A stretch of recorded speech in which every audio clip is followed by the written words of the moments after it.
Oke, selamat malam semuanya. Kita mulai responsi kedua kita mungkin cepat saja ya karena udah 30 menitan kepake waktunya sia-sia gitu ya. Oke, langsung saja. Ini share screen-nya kelihatan nggak sekarang? Di PPT-nya nggak share screen-nya? Iya, Kak. Udah di PPT, Kak. Oke. Di responsi kedua ini kita review materi minggu ke-6 sampai minggu ke-8. Nah, minggu ke-8 kan kalian baru masuk sekarang ya. Harusnya sih besok ya materinya ya disampaikan oleh Pak Aryo terkait API. Cuma nanti kita coba lihat sedikit saja gitu ya. Mungkin detailnya besok bakal dijelasin sama Pak Aryo. Eh, Agenda kita yang pertama di minggu ke-6, materi minggu ke-6 kita lihat grammar based input processing, kemudian di materi minggu ke-7 terkait runtime configuration dan internationalization, kemudian perancangan dan penggunaan API. Nah, penggunaan API ini aku merahin ya, karena mungkin nanti kita lihat sempat apa enggaknya, kemudian kita coba hands on. Ya, mudah-mudahan bisa kekejar semua. Oke, ini udah materi minggu ke-6, mungkin boleh satu orang berpendapat seperti biasa ya, apa itu grammar based input,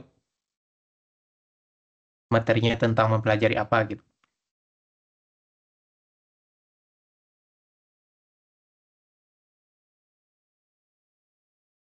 Mungkin biar enak kita bakal gacha aja.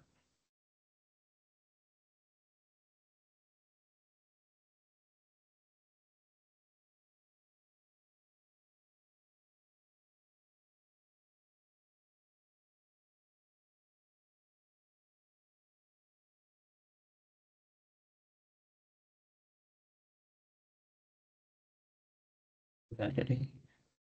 Oke, kita lihat siapa.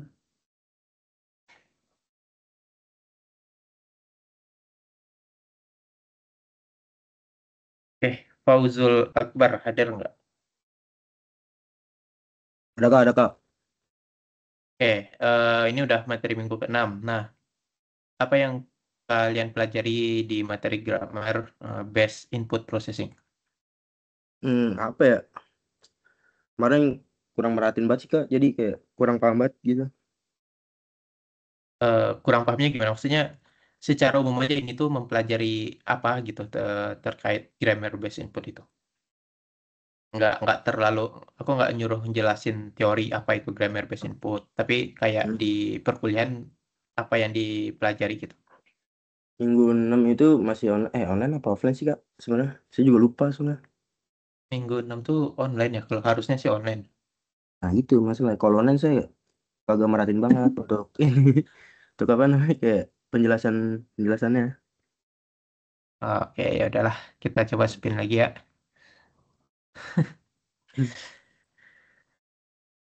Oke, siapa ini? Ntar yang lain Ibnu, masa Ibnu lagi. Dannya saya. Oke, Pak. Kak, Bentar, grammar. jangan Ibnu, Oke. jangan. Nah, Nadia, nanti kalau nggak ada yang bisa jawab baru Ibnu. Nadia nggak ada, hadir nggak Nadia?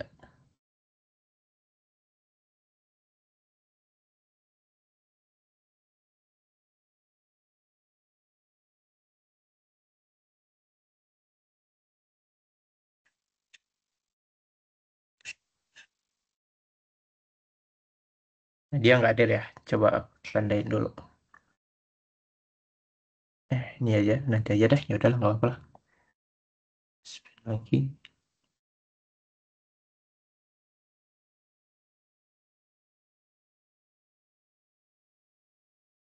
Oh,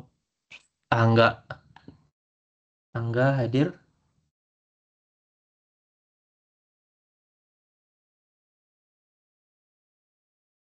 nggak hadir juga. Ya udah Ibnu, nggak apa, grammar base belajar ngapain di sana? Grammar base tuh kayak lebih penggunaan extension file kayak JSON, terus Hmm. XML, terus executable markup language, terus satu lagi tuh apa ya? Oh ya, YAML. Configuration Oke. ini configuration Jaringan filenya ya punya kayaknya. ini apa sih namanya? Configuration file punya Dart gitu atau kayak Docker. Docker tuh penggunaan YAML tuh ada tuh Docker compose.yaml, terus pubspec YAML, Oke. XML-nya ini XML-nya punya C Sharp, WFA gitu mungkin. Oke. Oke, tepat ya, tepat sekali. Udah dikasih juga banyak contoh. Jadi intinya di sini tuh kita melakukan parsing gitu ya. Perubahan data dari sumber eksternal ke tipe data yang bisa dipahami oleh software yang kita bikin gitu. Kan kalau kita bikin software, ya udah kita nentuin struktur datanya seperti ini gitu. Nah, tapi ketika kita mau ada apa import data dari yang sumber lain, seperti misalkan kalau dari API, misalkan format JSON, kemudian dari Excel atau dari eksternal lainnya, itu kan si komputernya nggak tahu struktur datanya bagaimana di file tersebut. Nah, maka dari itu kita parsing sesuai dengan struktur data yang ada di software kita supaya si aplikasi yang kita bikin paham data yang dia terima itu data apa gitu. Ini ya, parsing itu adalah proses membaca data terstruktur, bisa itu teks ya, berupa file.txt, bisa file lain atau ya data-data lainnya lah. Tadi ya udah banyak juga tadi disebutin sama Ibnu. Nah, ini kita ubah ke dalam struktur data yang bisa diproses oleh program. Nah, ini parsing ini sering digunakan untuk memproses ya tadi ya ada config file, kemudian data dari user input. Data dari user input itu jadi nggak melulu terkait external source gitu ya yang diparsing. Kalau kita kayak di apa dasar PBO sama DPL kayak kita bikin program Java gitu kan. Nah, ketika kita melakukan input integer, itu kan sebenarnya si Java nerima input string ya. Nah, kemudian kita convert atau kita parsing ke integer. Nah, itu kan udah contoh dari parsing gitu. Nah, itu salah satu contohnya yaitu user input. Kemudian respon dari API. Kemudian data format standar biasanya sih yang digunakan tuh kayak JSON tadi ya, ada XML, YAML, dan lainnya. Kemudian contohnya tadi ini membaca konfigurasi file ya misalkan di aplikasi kita ada file config-nya misalkan untuk ke database kan nggak mungkin kita hardcode ke codingan ya. Misalkan ID-nya apa host dari database-nya username dan password database kan nggak mungkin kita langsung masukin ke hardcode gitu ya. Kan kalau hardcode agak beribet juga nanti misalkan di software maintenance. Karena pas kita push ke GitHub misalkan atau ke version control lainnya, itu kan kebaca ya filenya itu dia masuk ke remote repository sehingga nanti kalau reponya public bisa diakses tuh hostingan apa host database kita, username, password database kita kan jadi nggak aman. Sehingga bisa kita bikin file config tersendiri yang nanti mungkin kita masukkan ke gitignore. Nah, di mana di config ini dia bisa menjadi dinamis nanti gitu. Misalkan nanti setahun gitu ya udah pakai database MySQL, oh perlu ditingkatin databasenya mungkin pakai apa teknologi lain misalkan dari SQL pindah ke NoSQL misalkan. Nah, kita cukup mengubah dari config filenya saja gitu tanpa kita melakukan perubahan di hardcode. Seperti itu lebih kurang. Jadi lebih dinamis, nggak nge-stuck di hardcode yang udah kita bikin. Tuh. Ya, ini ada dua istilah, serialization dan deserialization. Aku spin lagi untuk ngejelasin masing-masing itu.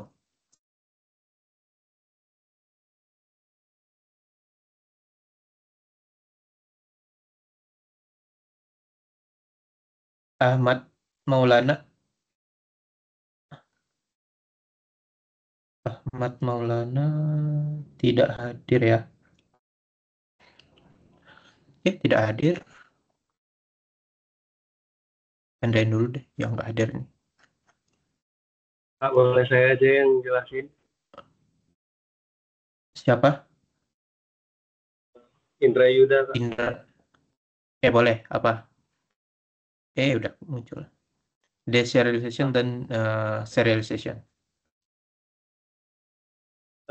Serialization itu kayak ngubah strukturnya menjadi struktur JSON. Kalau JSON ya, kalau di serialization itu ngubah dari JSON ke apa ya? Biar bisa dibaca tuh dictionary atau list atau apa gitu, Kak. Gimana ya nyebutnya? Oke, paham. Tadi apa? Deserialisasi apa? Ngubah ke Ngubah apa tadi? supaya bisa membaca file JSON itu jadi bisa dibaca sama program gitu, jadi misalkan dictionary atau list atau gimana. Oke, itu DC. Kalau yang serialization itu berarti Balik. mengubah ke format itu gitu ya? Iya. Yakin apa nggak kebalik? Yakin jawabannya? Serialize. Benar. Oke, benar ya. Jadi tadi benar. Kalau D, kalau yang deserialization itu mengubah format data kita, mengubah format dari sumber luar ke dalam aplikasi kita gitu, ke dalam struktur data yang ada di aplikasi kita.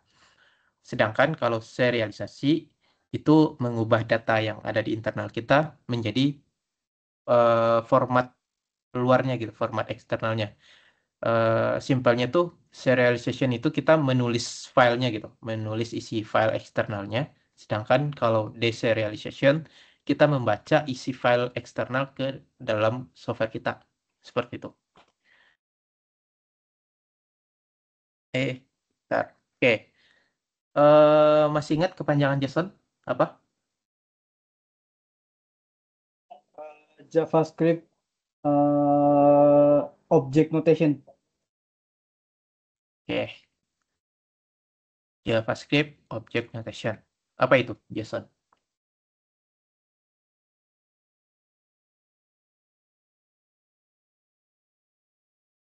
Ada yang tahu? Format yang berbasis data, Kak. Format yang berbasis data. Oke. Ada lagi? Data berbasis objek.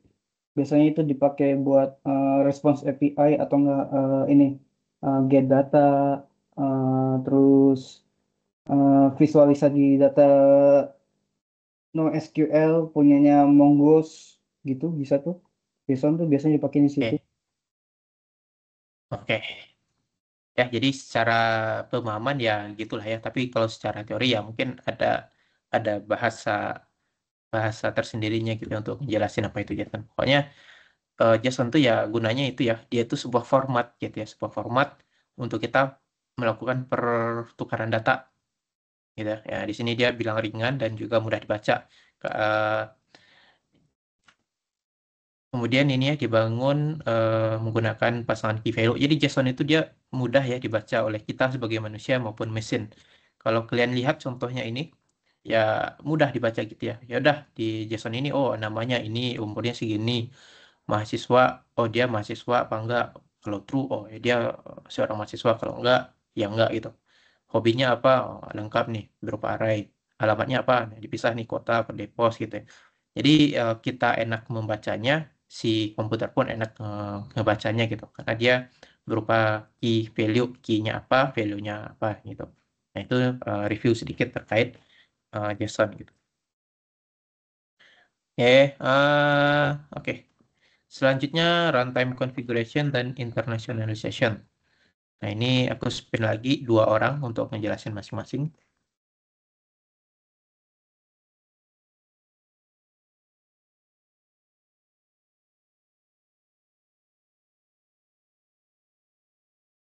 Muhammad Zaki Amarullah.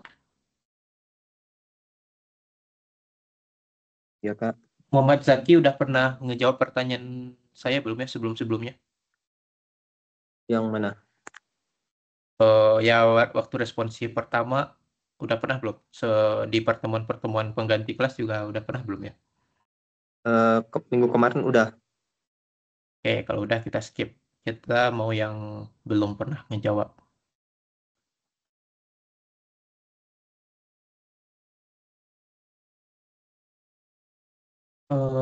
Rafli Alimuddin tidak hadir.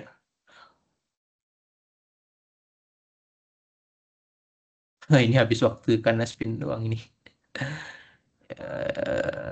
Zafran udah sering. Ya udah, aku coba lihat di Excel deh. Gaca sendiri yang namanya nggak ingat gitu. Siapa ya? Belum. Nah, Sinta kalau nggak salah belum pernah deh ngejawab pertanyaan aku. Oke, Sinta hadir nggak?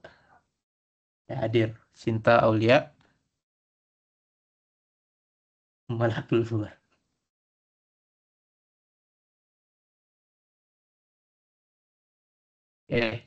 Sin hadir tadi siapa aja yang nggak hadir nanti diingatin ya. Tadi Nadia juga nggak hadir ya tadi. Coba siapa ya? Oke. Nah, KM belum pernah jawab pertanyaan aku nih. KM, Kansa.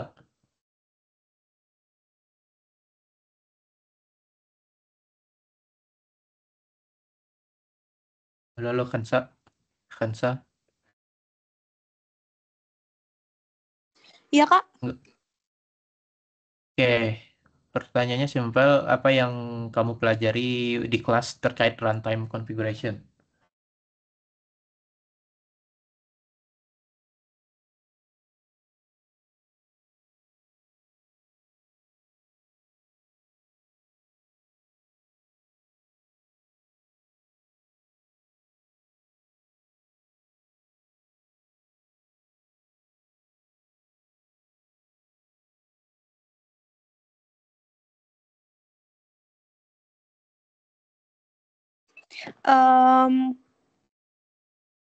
Bentar, Kak.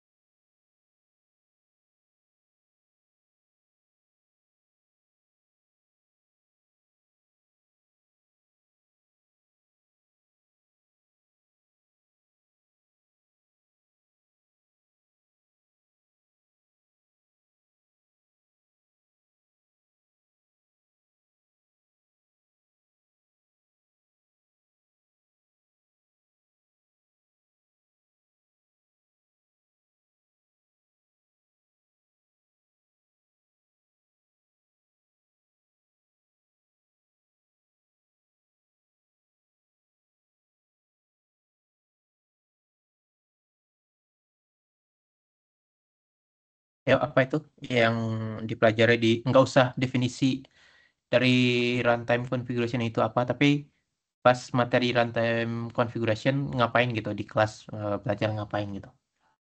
Apa ya, Kak?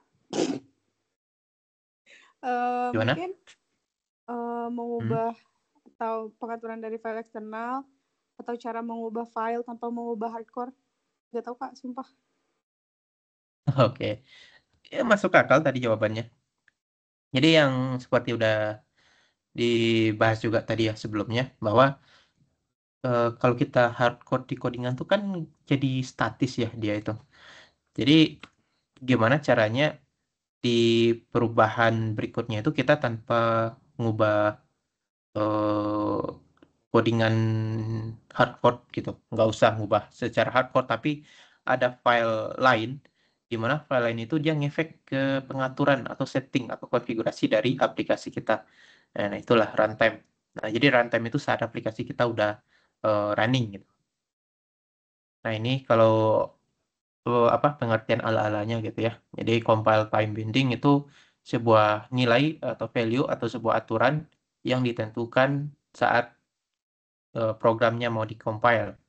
Contohnya di sini ada variabel ya yang bertipe statis. Kalau runtime itu konfigurasinya bisa berubah-ubah saat program kita berjalan. Contohnya ini ya membaca settingan dari file JSON. Contoh lain di sini ada internationalization. Kalau internationalization itu kayak Ya udah supaya aplikasi kita lokal gitu. Contoh simpelnya mah ini apa setting bahasa gitu. Nah, jadi kan bayangkan gitu ya kalau di aplikasi kita misalkan support 2 bahasa. Nah, kalau kita mau ngubah dari bahasa Indonesia ke bahasa Inggris, kan nggak mungkin ya kita ngubah apa codingannya yang output teksnya itu berupa bahasa Indonesia menjadi bahasa Inggris gitu. Nah, lebih lebih bagus kalau ada satu file pengaturan gitu, di mana di pengaturan itu kita bisa mengasih aturan lah gitu ya. Kalau kalau kita milih bahasa Indonesia, dia nampilin teks Indonesia aja gitu. Kalau apa kita pilih nanti untuk bahasa aplikasi kita settingnya bahasa Inggris ya nanti aplikasi kita berbahasa Inggris. Nah, itu contoh dari runtime configuration dan internationalization. Ya, ini ya di saat compile ini saat runtime ini aku cepat aja ya biar kita bisa hands on.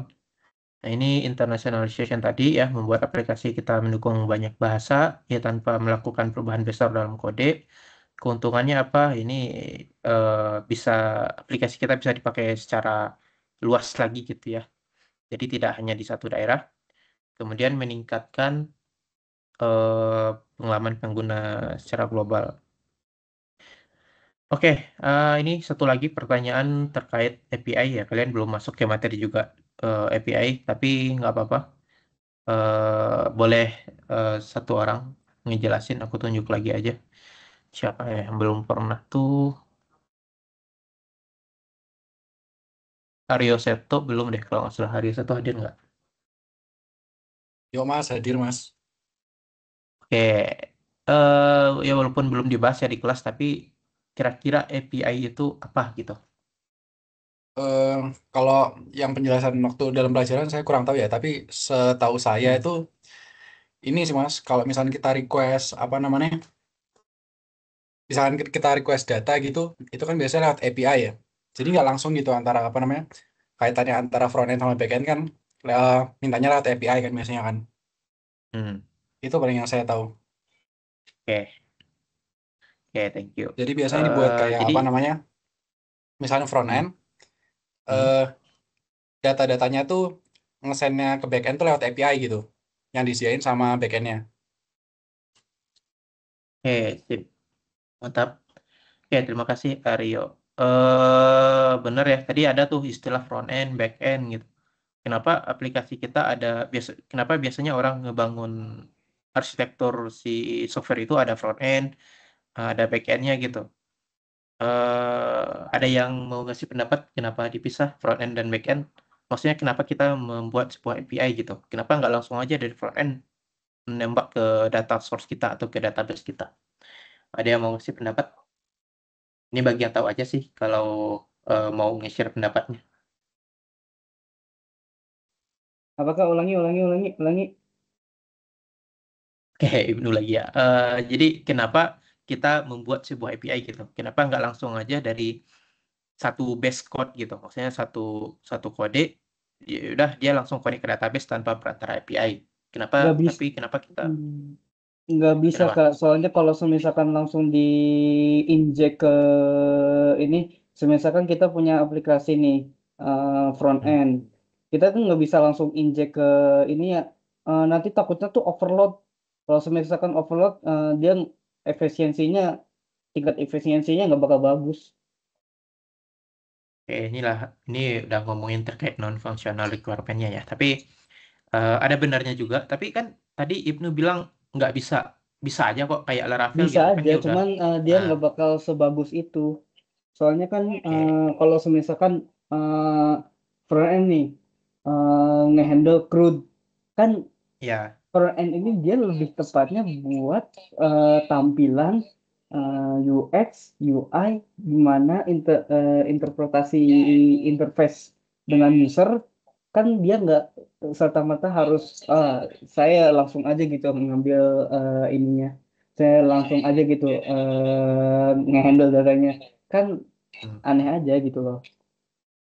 Mending oke. langsung dibikin API aja, mending di backend API aja di jembatan sebagai bentuk request dan response untuk backend dan front endnya.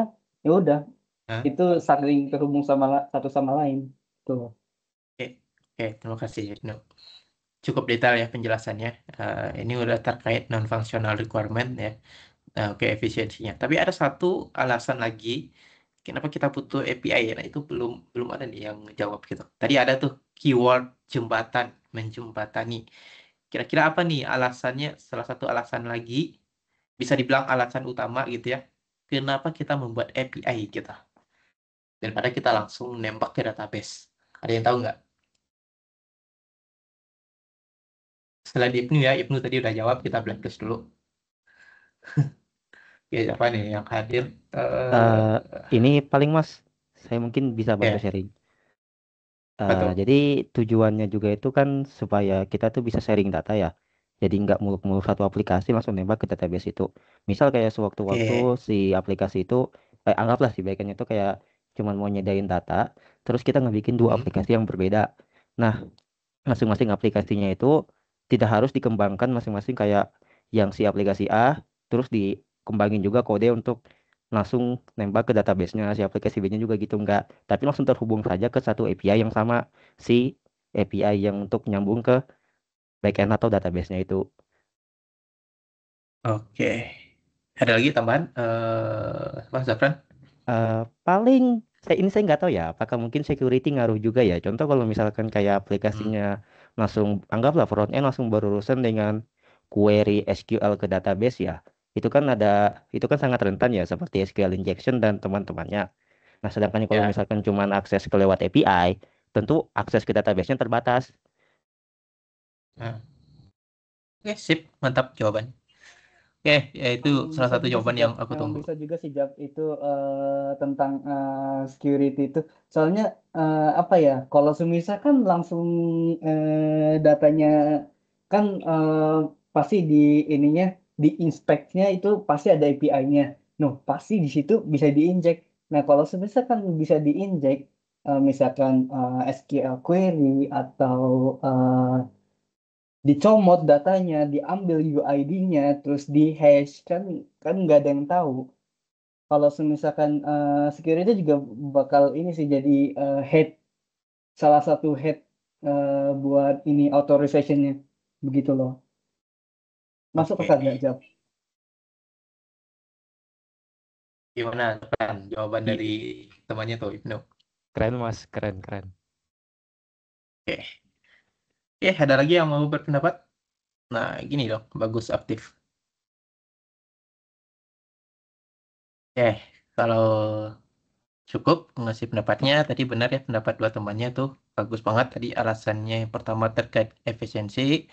Kemudian ada tadi terkait sharing data dan juga security. Nah, itu tepat sekali jawabannya, nggak ada yang salah.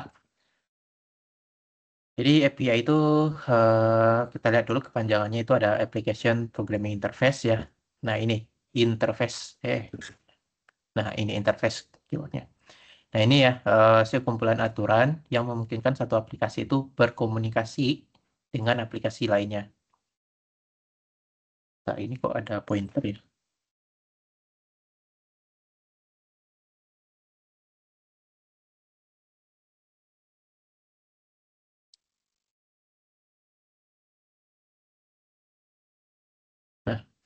Nah, jadi tadi kayak yang dibilang eh, sama Ibnu sebenarnya nggak salah juga, tapi kalau alasan utamanya kenapa mana pointernya sih? Ya pokoknya kalau alasan utamanya untuk efisiensi sih sebenarnya kurang tepat ya kalau menurut saya. Tapi ya bisa juga. Sebenarnya kalau efisiensi terkait kayak kecepatan servernya itu kan tergantung bagaimana codingannya gitu ya, bagaimana servernya juga, sumber dayanya juga. Tapi ya benar juga terkait efisiensinya juga. Apa tadi terkait kecepatan dan lain-lainnya lah tadi yang disebutkan Ibnu. Kemudian tadi terkait komunikasi benar juga.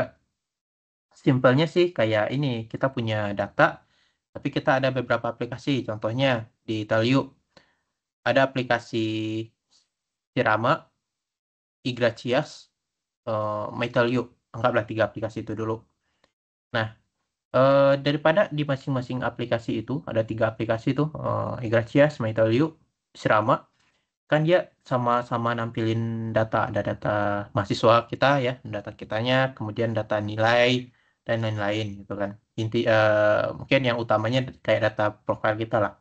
Nah, daripada masing-masing si aplikasi itu bikin koneksi ke database kita secara langsung, satu-satu aplikasi gitu ya, misalkan ada 3 aplikasi langsung nyambung ke server kita, ke database kita satu-satu gitu.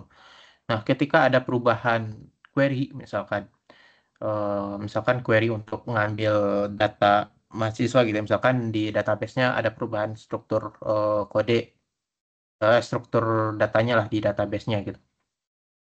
Nah, kemudian perubahan juga dong query-nya. Nah, ini lumayan effort karena kita ngubah 3 query ini. Yang pertama di aplikasi si Sirama, kemudian di aplikasi MyTalU, kemudian di aplikasi apa tadi Igracias gitu. Nah, lebih baik kita bikin satu satu apa ya istilahnya satu jembatan lah gitu ya.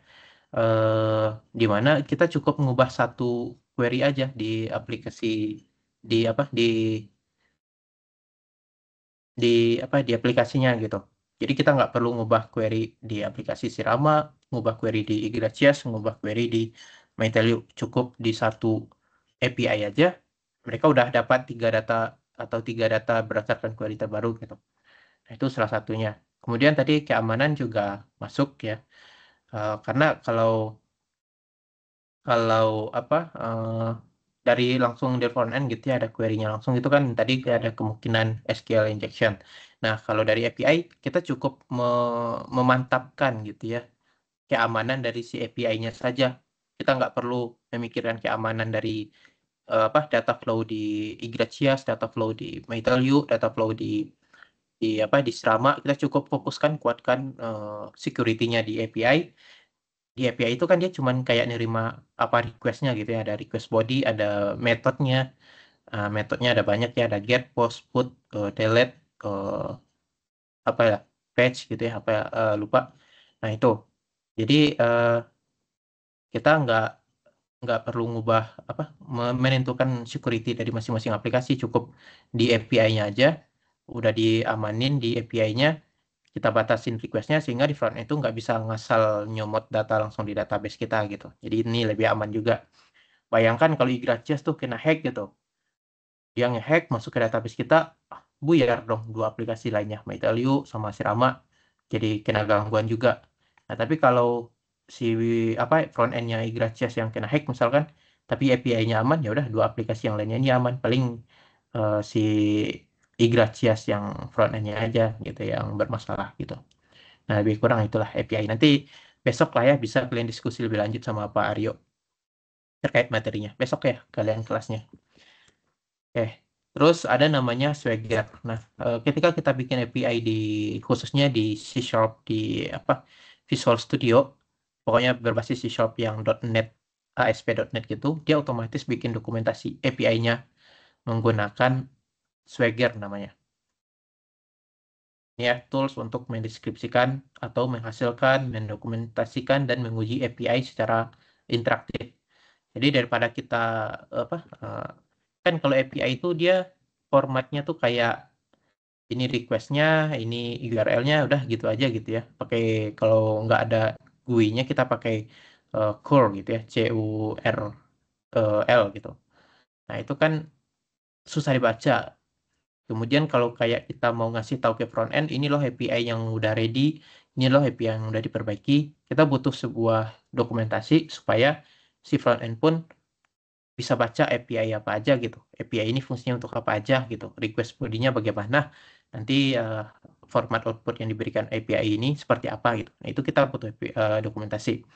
Kalau kalian familiar dengan Postman, nah itu lebih mirip itu lebih kurang mirip Postman dengan Swagger ini. Kalau Postman kan ada fitur kayak kita melakukan automation testing terhadap API-nya juga ya. Nah, kalau Swagger ini kalau nggak salah ada sih sebenarnya, tapi aku belum pernah mencoba. Biasanya sih nyoba di Postman gitu untuk automation testing API-nya. Oke, kita akan hands-on. Mungkin ini agak lama. Ya, 1 jam. Ya, mudah-mudahan sempat. kita bakal bikin aplikasi sederhana saja untuk CRUD data pengguna, data user, tapi menerapkan tadi itu ya, apa grammar based input, runtime configuration untuk atur bahasa dan API.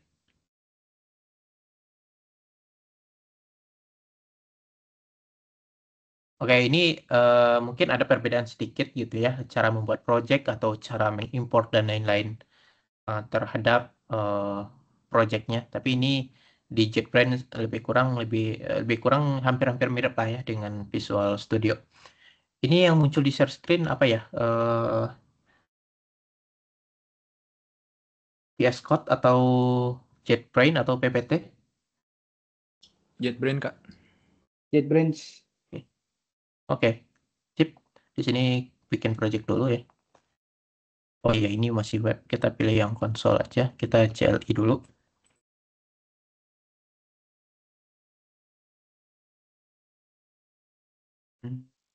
Oke, create.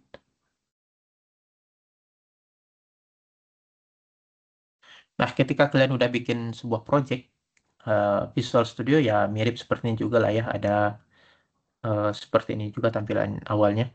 Nah, kalau kita mau bikin API itu, kita bisa bikin di satu project gitu. Ya kan ini project utamanya. Nah, di project utama itu kan ada program CLI. Nah, ini program CLI-nya. Nah, di project ini kita bisa tambahin project lagi gitu. Ya, di sini new project. Kemudian di sini kalau ini masih sama sih di Visual Studio ada juga web di sini, web application atau web gitulah ya. Kemudian di sini pilih web API. Nah, di web API,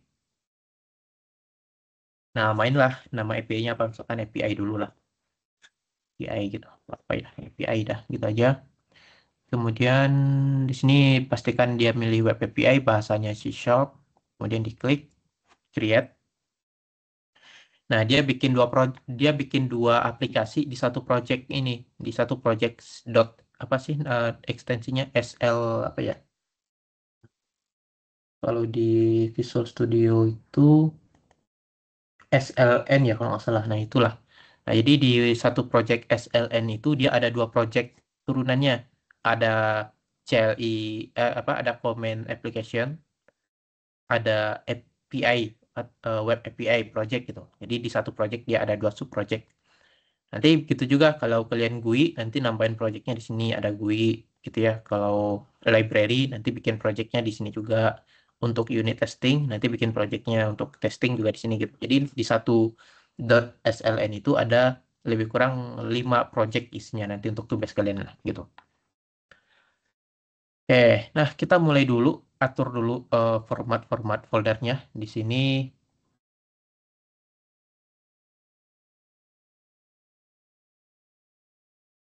Di sini kita bikin pisah ya kayak di PBO ya. Jadi pisahin untuk menyimpan models, untuk apalagi ya services, controller nggak usah lah ya. Apalagi ya.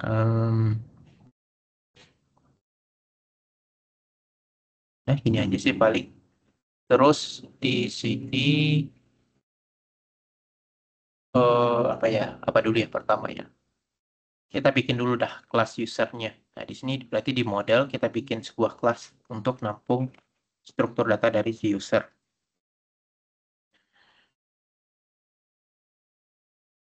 Nah, di user ini ya kita bikin atribut saja simpel dulu. Public integer untuk menampung ID-nya dulu. Kemudian name. Oke, terus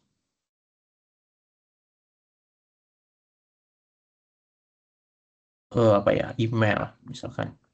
Nah, itu otomatis.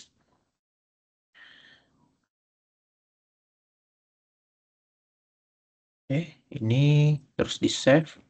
Oke, kita lanjut berikutnya untuk bikin konfigurasi dari aplikasinya. Jadi di sini kita set dulu file model untuk konfigurasinya. Misalkan di sini kita bikin app config. Di app config ini kita bikin dulu lah ya di sini kelas baru untuk setting aplikasinya. App settings, oke. Kemudian di sini public.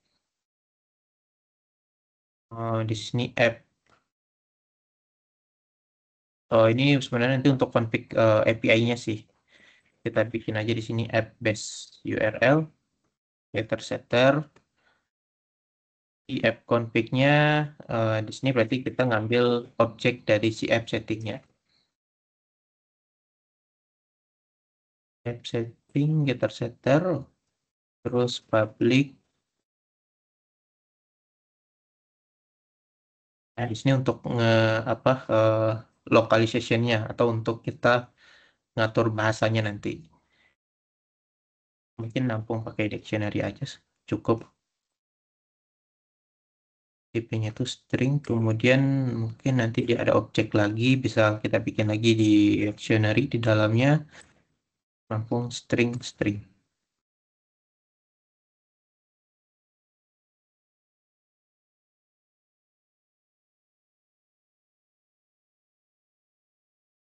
Mungkin biar enak bacanya, mungkin ini localization.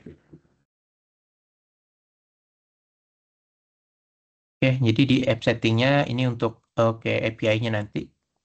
Kemudian ini untuk ngatur bahasa dari aplikasi kita nanti. Mungkin config-nya 2 itu aja dulu. Config untuk connect ke API sama config untuk bahasa atau internationalization. Oke, mungkin ini udah. Terus kita masuk ke ya. Oh, belum beres, sudah nanya. Dictionary localization itu buat apa ya? Nanti kita lihat. Karena ini kita ngelihat format JSON-nya dulu nanti. Mungkin biar nggak bingung, di sini aku tambahin aja deh ya. Langsung file JSON-nya. Misalkan config.json aja. Di sini aku udah nyediain JSON-nya. Nah, di sini isinya itu ada app setting. Nah, di app setting itu, ini tadi kan kita ada app setting sama localization. Nah, app setting itu kita nampung API URL-nya, base URL API-nya. Nanti misalkan kalau kita mau pakai API tell you gitu, nanti kan kita cukup mengubah di sini aja gitu. Terus localization ini untuk bahasanya, misalkan ini untuk kode N gitu ya. Nah, ini ya simple bahasa Inggrisnya lah gitu ya. Untuk yang kita tampilkan di aplikasi kita nanti. Kalau kodenya ID misalkan seperti ini nanti. Untuk value-nya, ini kan key value. Nanti ini dia kan dictionary, kemudian string ini untuk key-nya, CN atau CID. Nah, di dalamnya itu ada lagi kan, ada key, ada value-nya lagi, maka ditampung lagi di dalam dictionary. Jadi dia ini N untuk nampung kode localization-nya, N atau ID tadi, terus di dalamnya itu kan ada nampung lagi tuh, di dalamnya ada lagi JSON yang key value lagi. Nah, itu ditampung lagi ke sini gitu. Kebayang nggak, Ibnu?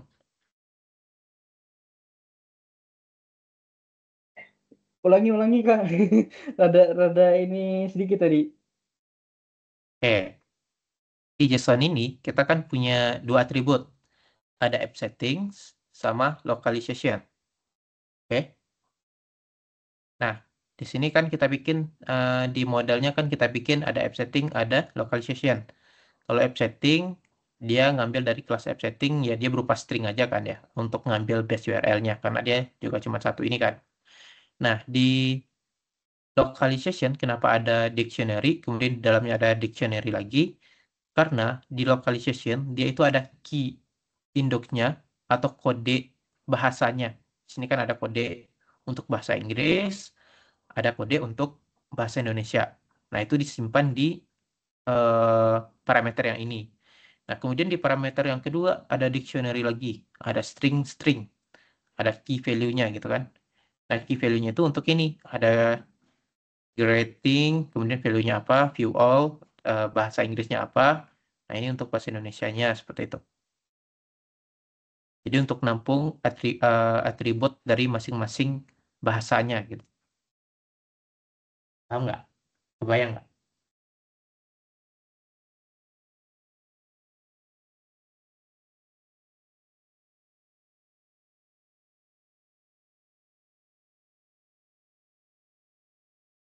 Oke. Jadi cuma penggantian localization dari bahasa Inggris ke bahasa Indonesia gitu ya, Kak. Ya, lebih kurang seperti itu. Ini format aja kan. Dictionary itu kan berupa key value. Jadi di sini kan key-nya string. Misalkan di sini bayangin deh. Nah, di sini kan dia key-nya string dulu. Jadi kan seperti ini. Takut jadi ini. Nah, ini string. Nah, kemudian dia ada value-nya. Value-nya apa? Berupa dictionary lagi. Nah, dictionary-nya lah itu string sama string. Jadi di sini key-nya string berupa string. Di sini value-nya juga berupa string seperti itu. Jadi ini format jasanya seperti ini. Kalau di dictionary kan dia seperti ini gitu. Untuk nerjemahin ininya gitu aja. Oke, supaya kelamaan kita lanjut dulu aja ya. Setelah kita bikin app config-nya, eh, kita bikin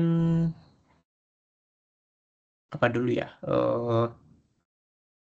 Di service ini mungkin kita tambahin dulu untuk config loadernya atau untuk membaca di konfigurasinya. Nah, di sini pakai yang deserialization tadi gitu. Misalkan di sini kita punya public app config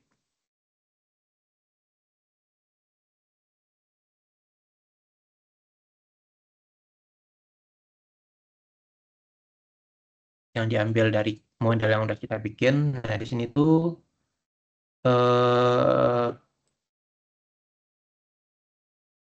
load config aja seperti ini. Kemudian di sini berupa path-nya apa? Kan dia app config itu kalau kita lihat di sini dia ada URL yang bakal disimpan. Jadi disimpan dulu di sini. Nah, di sini kita bikin var JSON ya untuk ngambil data JSON. Nah, di sini kita ambil dari file deserialization. Berarti belum ke import. Kita coba import dulu di sini JSON Newton JSON.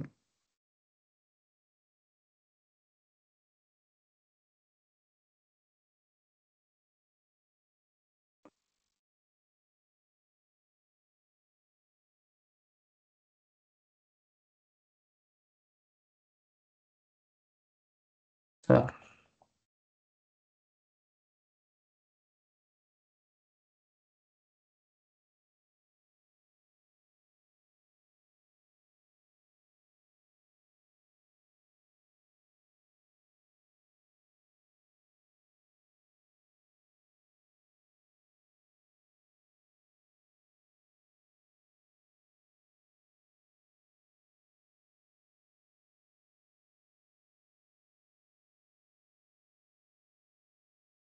nggak ada ininya. Nggak ada suggestionnya. Ya udah, import manual. Using Sponsi 2 KPL. Bukan.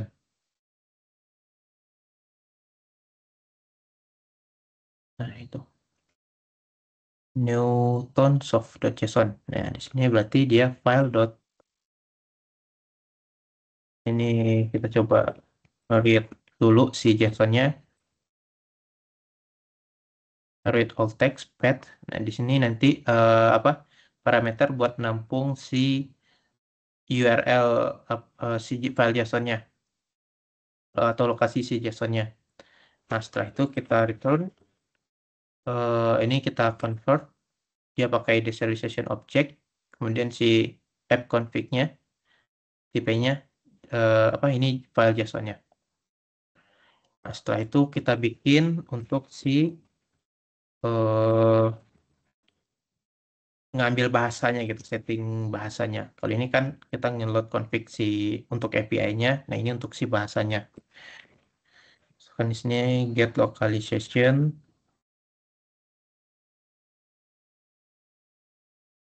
Kemudian di sini pakai app config lagi buat menerima config-nya. Kemudian di sini string buat apa sih itu kode bahasanya atau lang gitu ya. Kemudian apa lagi ya yang perlu? String key. Nanti kita lihat ya. Ikut apa? Ikut apanya? Oke, nah di sini itu kita cukup nge-return si config. Kan kita punya config app config-nya tadi. Nah, kita tinggal ambil localization atributnya ini aja.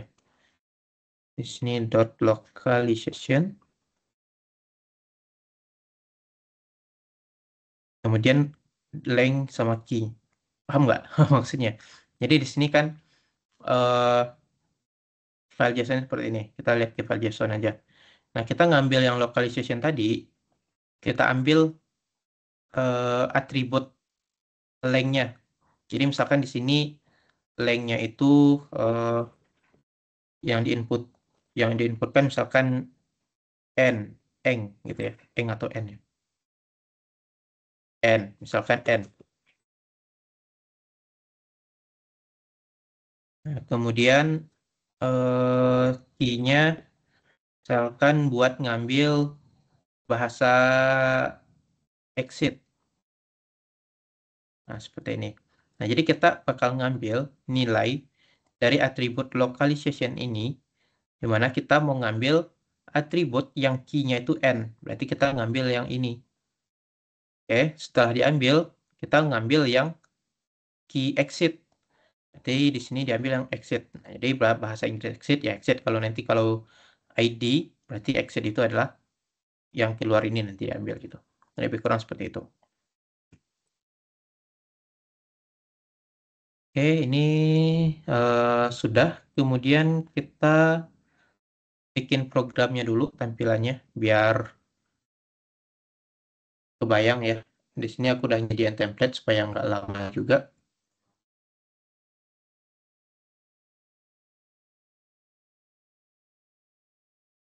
Di sini kita config loader-nya kita bikin dulu. Config loader dari yang udah kita bikin. Itu config loader. Kemudian di sini untuk konfigurasinya kita buat juga diambil dari si config loader dot load config. Nah, config ini untuk apa tadi? Ada yang masih ingat? Yang atribut config.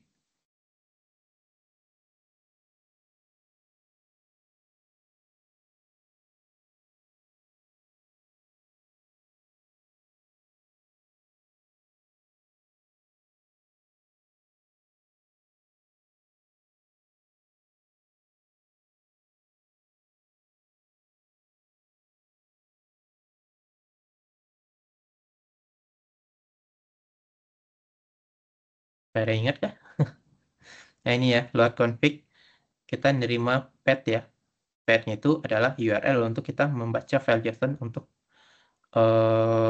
API.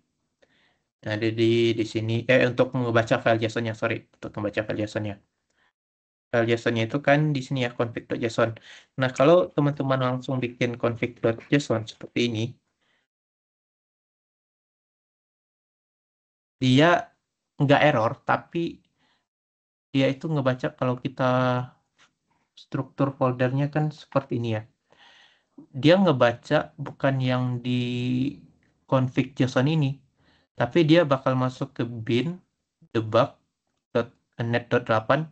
Nah, dia ngebaca di sini tuh Jadi dia nggak ngebaca file rootnya, dia ngebaca yang di dalam net 8.0 ini. Kalau langsung bikin seperti ini, sehingga kita perlu keluar dulu dari folder ini.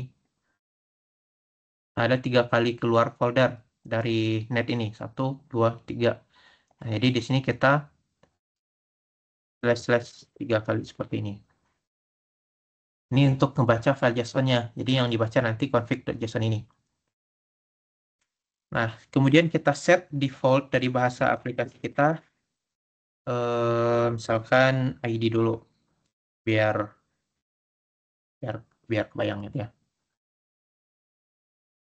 Nah, kemudian kita bikin eh, var nanti untuk API kliennya. Tapi di sini karena kita belum ada, kita biarin dulu.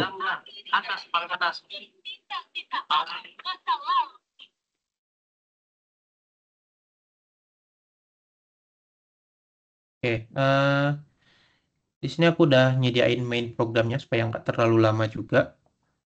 Tinggal di copy saja dulu. Nanti dijelasin. Ini bakal error karena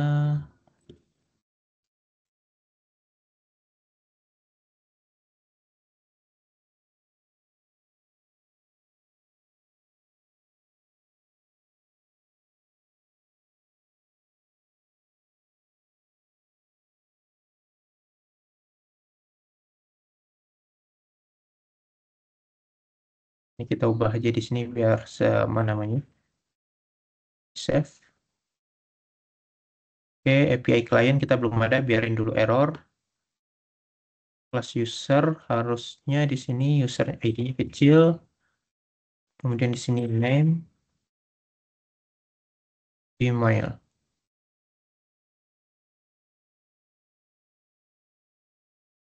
Oke, kemudian di sini API client-nya biarin dulu.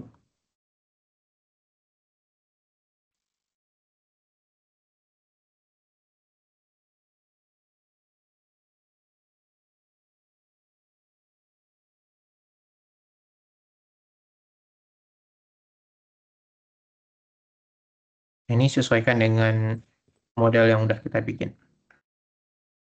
Nah, di sini config localization-nya error karena belum diimport saja.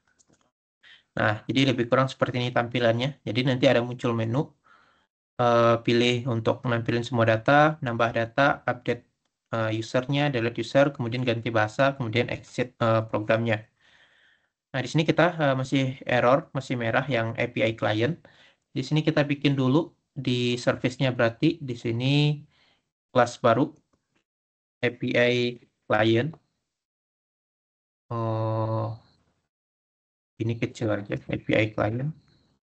Nah, di API client itu dia untuk manggil API-nya gitu ya, untuk nge-parsing data API. Di sini kita bikin aja private untuk read only. Tadi muncul itu ya, suggestion-nya. Oke, HTTP client untuk client. Ini biasanya format seperti ini. Nah, kemudian private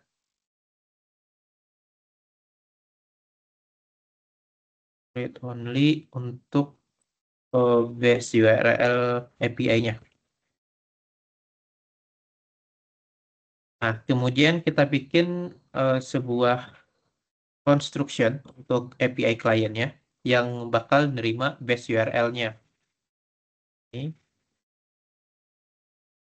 Setelah itu kita set kliennya apa. Kita bikin new dari objek HTTP client. Kemudian base URL-nya diambil dari inputan ini. Nah, ini base URL biasa aja deh biar bisa ngebedain. Nah, seperti ini. Oke, kalau sudah konstruksinya, sorry. Halo? Ya Kak, Ada Kak. ada. Bentar. Aku lagi nelpon, sorry.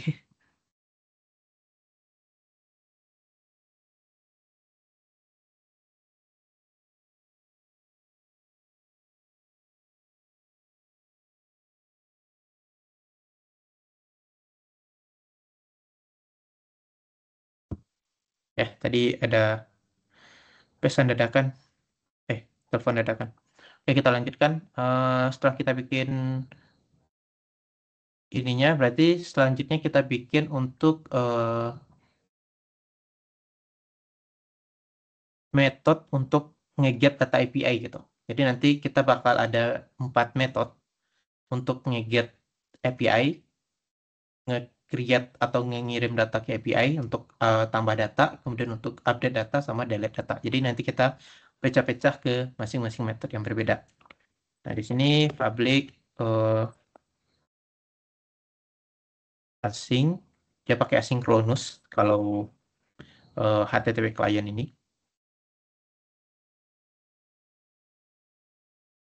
Kemudian dia pakai task gitu, format penulisan si short-nya.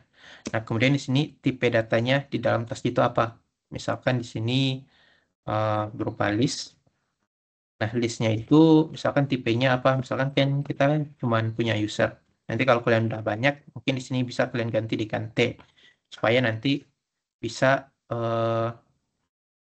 dengan generalization gitu loh, supaya nanti nggak hanya tipe user aja yang bisa untuk nge-get API-nya. Misalkan di sini namanya get user sing. Nah, di sini itu apa yang dilakukan? Yang pertama untuk respon kita ambil dari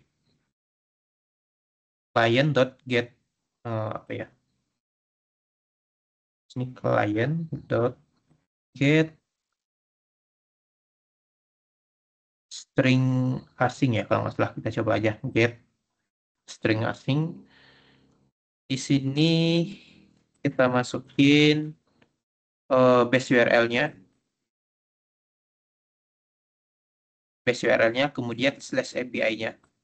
Di sini nanti kita bikin endpoint API-nya itu pakai slash user seperti ini. Kita titik koma, kemudian kita return hasil nge-get API-nya dengan cara kita parsing dulu. Pakai JSON convert. Dot, ini ya, sudah muncul dia. Visualization berupa list user dari respon ini.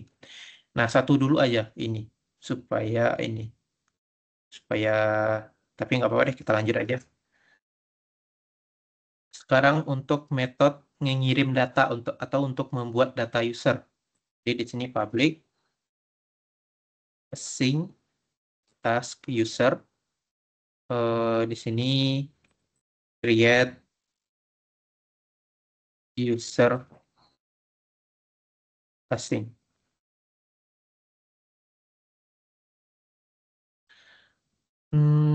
Di sini berarti bukan cuman menerima ID tapi data usernya. Berarti kita ngambil dari objek user. Nah, di sini kita bikin dulu for JSON-nya sama dengan, nah di sini kita melakukan serialisasi dari tipe data yang kita punya, yaitu si user. Objek user kita convert ke dalam bentuk JSON. Nah, setelah itu kontennya atau apa ya, request body yang mau kita kirim lah.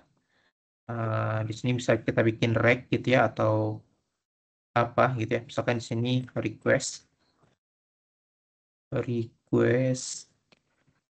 sama dengan new.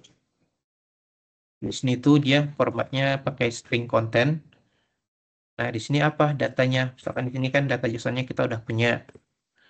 Nah, kemudian di sini jangan lupa pakai encoding. Encoding UTF-8 ya. Jangan salah. Kemudian setelah pakai UTF-8 tuh kita atur formatnya itu application JSON seperti ini. Biasanya sih front-end dia ngaturnya seperti ini gitu ya, pakai format application JSON. Setelah itu kita lakukan await untuk nge-post data ke API. Tipenya post ya, kalau kita mau ngirim data atau membuat sebuah data baru itu metodenya post. Kemudian di sini base URL /users. Nah, kita endpoint API-nya /users saja. Kemudian di sini request-nya yang kita kirim tadi atau data yang kita kirim. Atau di sini mau diganti data biar mudah dibaca juga boleh. Oke, Ntar ini kenapa error? Public asing. Di sini nggak perlu ini lagi. Ya, karena kita nggak bakal mengembalikan sesuatu nilai. Nah, ini bisa kita copy untuk update data. Bedanya di sini kita ubah nama aja. Di sini perhatikan update user asing. Kemudian di sini kita nggak ya bisa sih berupa data usernya aja langsung. Kemudian ini sama kita melakukan serialisasi lagi, kemudian ubah lagi, kemudian await pakai post, bukan post asing lagi, tapi put asing. Nah ini sama base URL sama datanya. Cuman di sini nanti API-nya itu kita mau ada slash ID-nya gitu. Jadi ID user ID berapa yang bakal kita ubah. Nah, di sini kita kirim user.id-nya. Nanti kita lihat ya format API-nya. Saya salah sih, harusnya tadi bikin API dulu baru ke kliennya, tapi nggak apa-apa lah, udah terlanjur.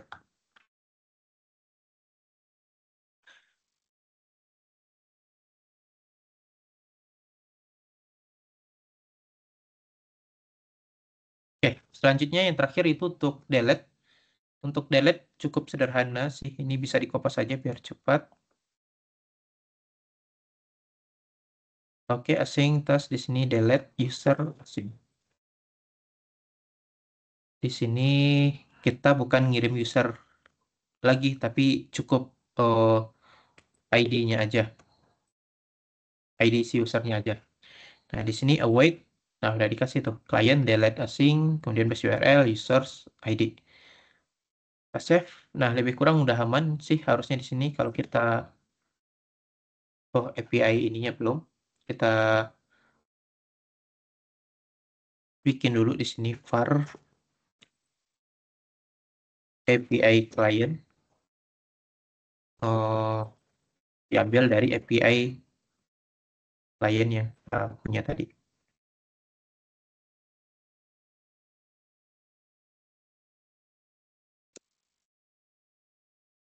Di sini kita ambil config dot tadi apa ya, app setting ya, app setting dot app base URL. Oke, di sini get user asing error. Kenapa? Karena get user nggak pakai s. Di sini tambah aja s, users asing. Oke, oke, lebih kurang seperti ini. Kalau kita run, tampilannya seperti ini. Kalau di run, jadi lihat ini ya, dia pakai bahasa Indonesia ya. Misalkan kalau saya ubah bahasanya menjadi English, nah dia jadi bahasa Inggris tuh, tanpa kita ngubah kodenya. Oke, seperti itu ya. Nah ini kalau kita pilih satu, dia bakal error karena API-nya belum ada. Kita bikin dulu API-nya.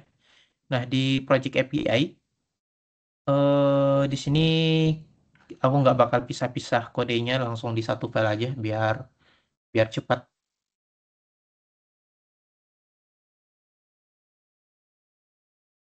Tapi di sini kita perlu skema untuk apa config-nya. Jadi di sini kita bikin user storage,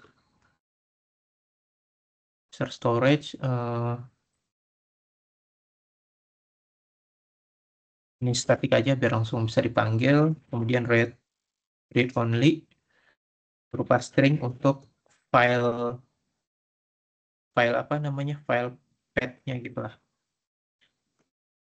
Nah, aku nggak tahu kenapa kalau di API, kalau kita langsung bikin seperti ini, dia bisa ngebaca langsung di root gitu. Tapi kalau di CLI dia nggak bisa. Nah, itu sampai sekarang aku masih bingung. Nah, ini kalau kita bikin ya, user.json, ya kan di sini tuh, dia langsung bisa gitu. Tanpa kita kayak di front end-nya tadi, kayak di CLI ini, kan kita melakukan slash back sebanyak 3 ya. Tapi kalau ini dia nggak perlu. Nah, itulah anehnya. Nah, di sini kita bikin public static buat list berupa user ya. Di sini kita untuk nge-get users. Nah, di sini kita cek kalau file kalau tidak tersedia file di URL di lokasi yang udah kita tentukan, maka kita return array biasa saja. Tapi kalau ada, kita var, kita lakukan read all text-nya, kemudian kita return, kita lakukan JSON serialization. Dot, bentar, JSON.serializer.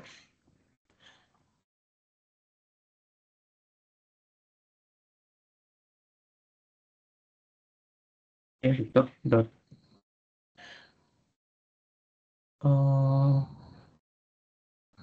Kenapa nggak mau ya? JSON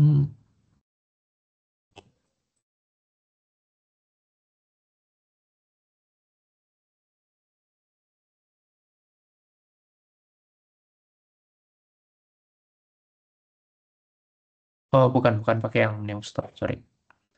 Pakai yang satu lagi, yang teks. Nah, baru muncul ya. Deserialize.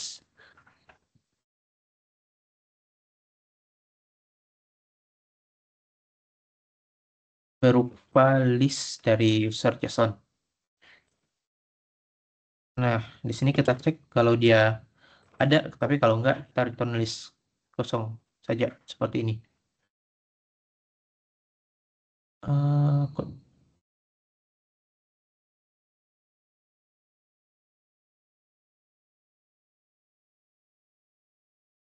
Oke, nah seperti itu.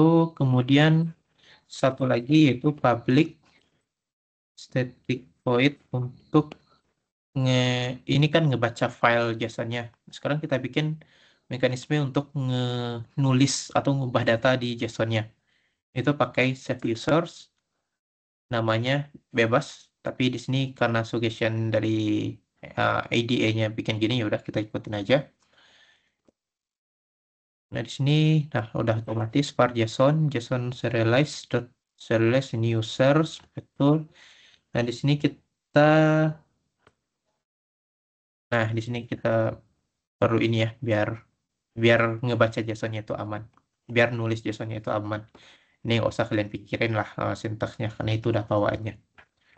Nah, di sini file dot read all text dari file path JSON-nya. File path ini file JSON yang bakal ditulis. Oke, di sini user storage-nya udah.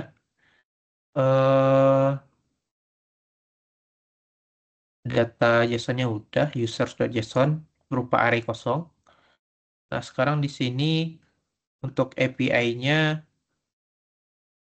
ini aku udah sediain, jadi langsung di copy aja biar cepat juga.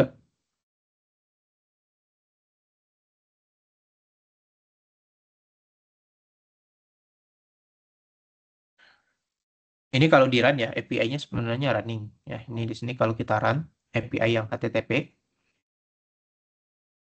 ya dia langsung ngebuka Swagger gitu. Nah, jadi kita kalau menggunakan library.asp.net itu dia bikin auto apa ya? Contoh API-nya gitu. Biasanya itu weather forecast ini seperti ini. Itu bawaannya. Nah, ini kita hapus aja. Ini hapus juga karena nggak bakal kita pakai. Ini juga. Nah, ini kita copy API kita di sini.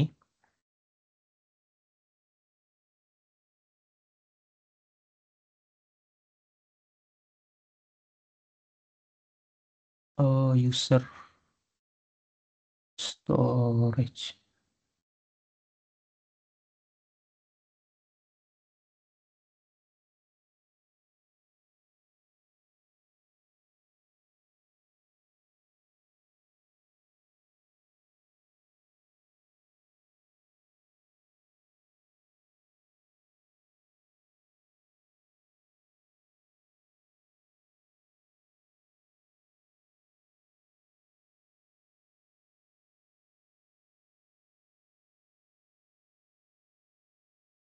Get user. Kita namanya get user ya, bukan load user. .id. Kemudian di sini import dulu usernya. Ini ID.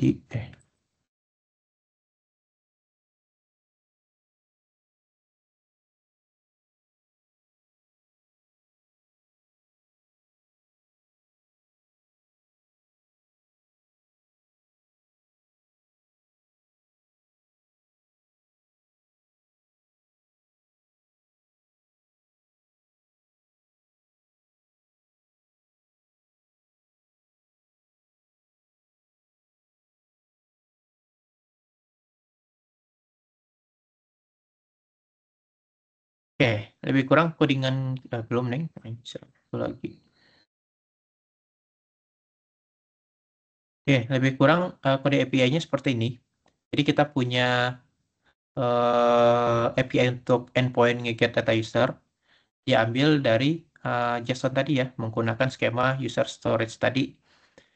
Kemudian resort oke. Kalau oke itu dia nanti responnya itu statusnya 200 gitu. Oke. Kalau created 201 gitu. Nah, ini untuk ngambil user berdasarkan ID. Nah, ini untuk nge-post atau nge-submit data, mengirim data. Biasanya untuk nambahin data baru. Nah, di sini kita ambil dulu semua data dari JSON. Setelah kita ambil semua data dari JSON, kita bikin generate ID dari user baru kita. Nah, ini otomatis algoritma untuk auto increment-nya lah ya, ala-ala auto increment-nya. Setelah itu array dari user ini kita add. Setelah kita add, kita save ke JSON yang baru gitu. Kemudian kita return result created, berarti kan 201. Kemudian ini put sama ini untuk delete. Kalau delete kita cukup sama aja sih. Pokoknya logikanya kita ambil dulu data dari JSON. Setelah itu kita hapus atau kita ubah indeks tertentu. Setelah itu kita tulis ulang, replace ke file JSON-nya seperti itu. Nah, ini kalau kita running ulang API-nya, nah seperti ini. Jadi kita bisa nge-get ini datanya masih kosong. Ya, kita coba tambah data baru. Misalkan ID-nya dihiraukan saja karena kita udah handle tadi ya supaya dia auto increment. Kan di sini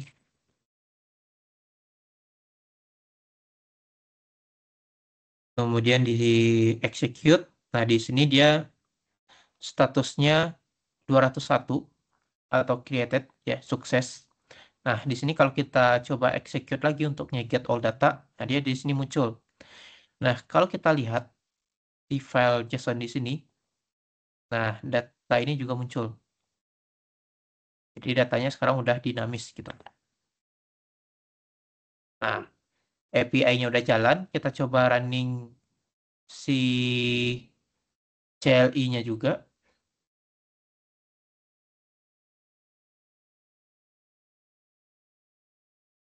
Sekarang kalau kita klik satu, oh masih error. Program baris ke-27.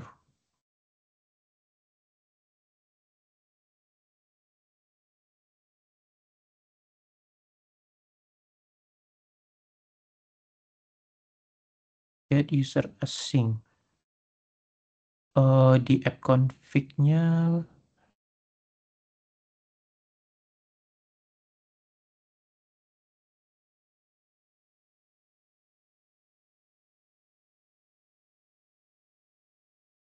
localhost 5033. Ini 5024. Pantasan error.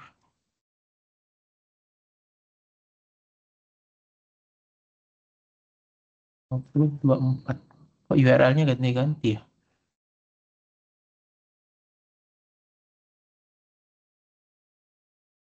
Kalau running ulang masih error.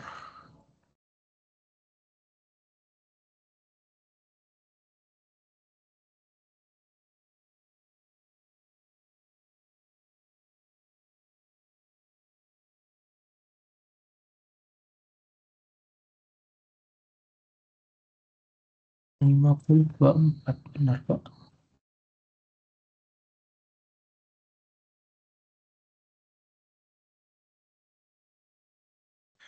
Unhandle exception. Invalid request URI.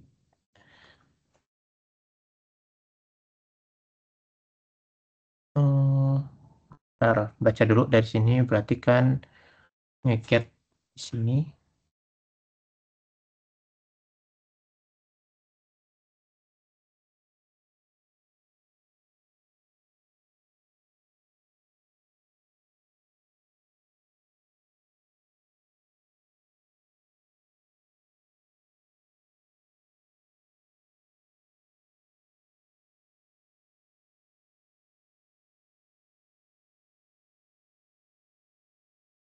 Oh, nggak muncul ya URL-nya.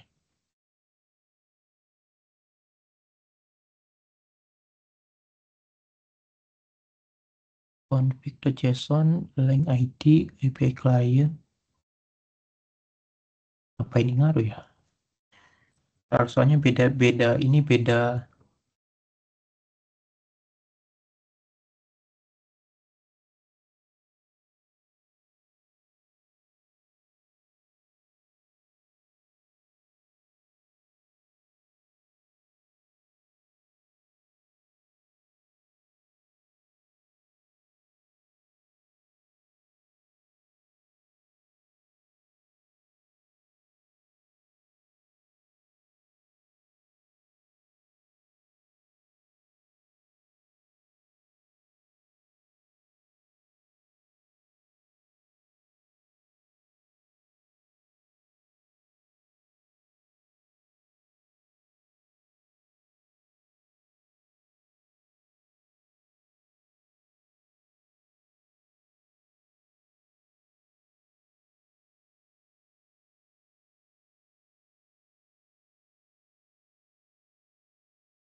Oh iya ya, URL-nya nggak kebaca.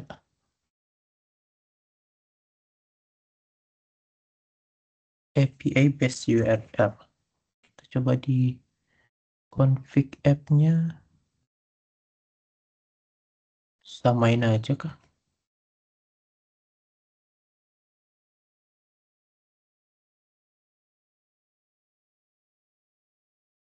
Oh iya, harusnya ya sama ya. Kalau config loader di sini di sini aman.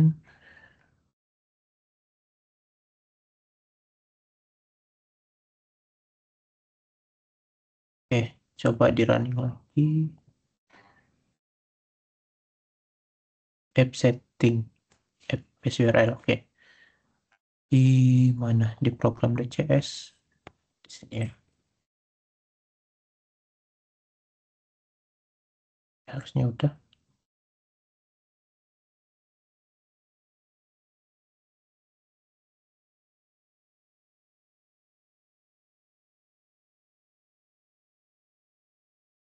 Oke, URL-nya udah kebaca tapi nggak bisa connect. Apa URL-nya berubah lagi? Execute. Oh iya, API-nya mati, sorry.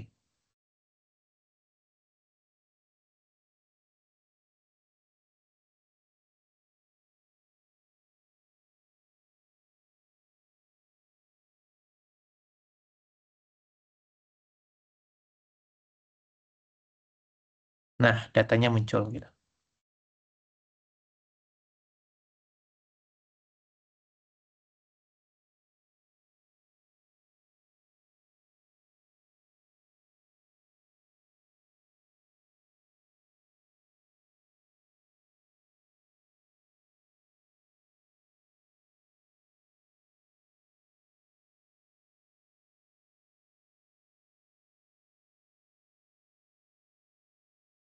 Oke.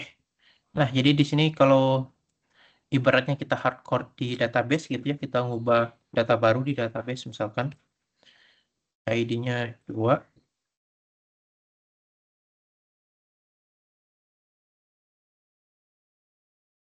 Di sini kalau kita save JSON-nya, nah di sini kita nggak perlu nge-build ulang project-nya. Di sini kita coba lihat data user lagi, dia langsung muncul di sini gitu. Kalau kita tambah user baru, misalkan namanya Tony, emailnya, kemudian di sini kita belum ada munculin pesan error, pesan sukses dan lain-lainnya. Kalau kita satu lagi, nah dia muncul datanya. Di JSON-nya pun di sini dia bakal muncul. Tuh. Nah, lebih kurang gitu penerapannya. Ya mungkin awal-awal mungkin kalian bakal pusing gitu ya karena sintaksnya lumayan banyak. Harusnya aku pecah-pecah gitu ya 2 kali pertemuan karena banyak tapi waktunya juga mepet. Jadi nanti mungkin aku bakal share codingan ini ke kalian nanti di grup saja. eh, Zip-nya nanti atau git git GitHub-nya gitu ya. Tapi intinya seperti itu. Jadi di API ini untuk Tubes ya saran aku nanti kalian ada file JSON. Nah, cara logik API-nya itu kita baca dulu. Kalau misalkan kayak kita mau nge-get data, khususnya untuk nambah data, ngubah data sama delete data, logiknya sama. Yang pertama, kalian ambil dulu data dari JSON. Setelah data dari JSON keambil, kan dia disimpan di dalam list atau dalam array lah simpelnya. Nah, setelah itu baru kita update atau kita hapus indeks tertentu dari array yang kita ambil dari JSON. Setelah itu baru kita tulis ulang atau replace ke dalam file JSON-nya. Nah, itu logic untuk API yang bisa kalian terapin untuk create, update, sama delete. Lebih kurang seperti itu. eh ada pertanyaan dulu? Kalau bingung, pasti bingung. Pasti bingung ya.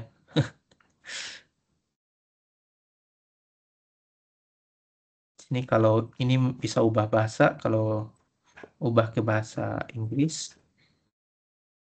Nah, ini menunya juga berupa bahasa Inggris.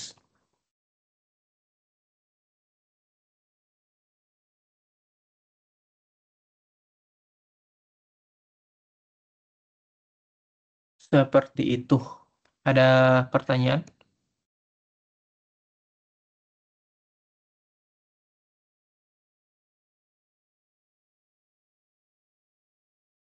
Mungkin kalau untuk sintaks kode ya mungkin pusing ya, ya udah pusing lah gitu ya.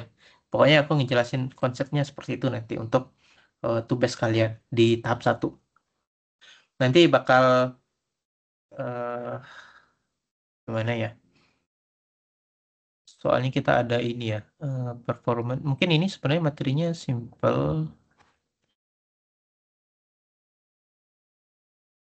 Hmm, paling di sini ya untuk. Tapi aku maunya tuh bimbingan dulu ya. Maksudnya ngelihat progres tugas kalian ada kendala apa enggak. Jadi nggak langsung penilaian seperti ini. Mungkin gini aja, aku mau nawarin aja. Tapi ini ada pertanyaan dulu nggak untuk ini? Mas, yang Ya, project API-nya tadi itu emang udah template bawaan dari si .NET-nya. yang mana? Yang user ya? Untuk Ini API user ini. ya Oh, ini aku bikin sih tadi. Bikin manual tuh, cuman udah disediain kodenya sebelumnya gitu supaya nggak terlalu lama responsinya. tadi itu ya yang si API sama yang di bawah API ini yang si responsi 2 KPL. Ini tuh apa sih? Ini dia projectnya ya, yang responsi 2 KPL itu di si workspace-nya, di export Iya, di solution. CLI-nya. Oh, Jadi kan eh gini struktur foldernya nanti itu. Nah, kan gini ya utamanya. Ini nama project utamanya lah gitu kan.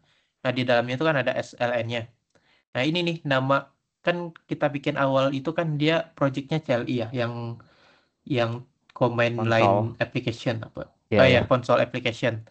Nah, itu kan ini ya, dia nge-generate ini. Nanti API-nya di sini project-nya, tapi dia tetap di satu project gede gitu. Waktu Jadi udah nge-create si kepisah nih, ini CLI, ini API. waktu Ya, nge-create si API-nya itu udah template bawaan dari si .NET. oh. Di sini new project, nah, di sini bisa kalian bikin nih. Untuk bikin library nanti pakai kelas library, ya unit testing nanti bikin projectnya terpisah. Jadi nanti kalian ada 5 project lah di satu project gede gitu. Ya udah otomatis tinggal nanti ngoding aja gitu.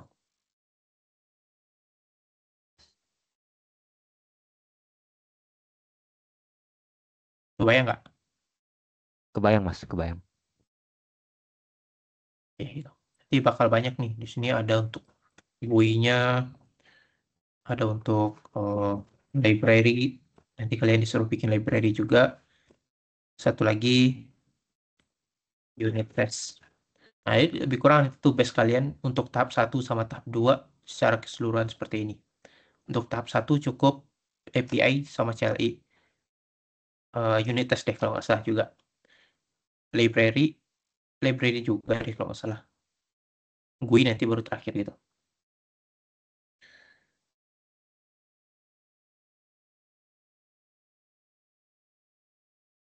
Oke, seperti itu. Untuk ini ada pertanyaan lagi?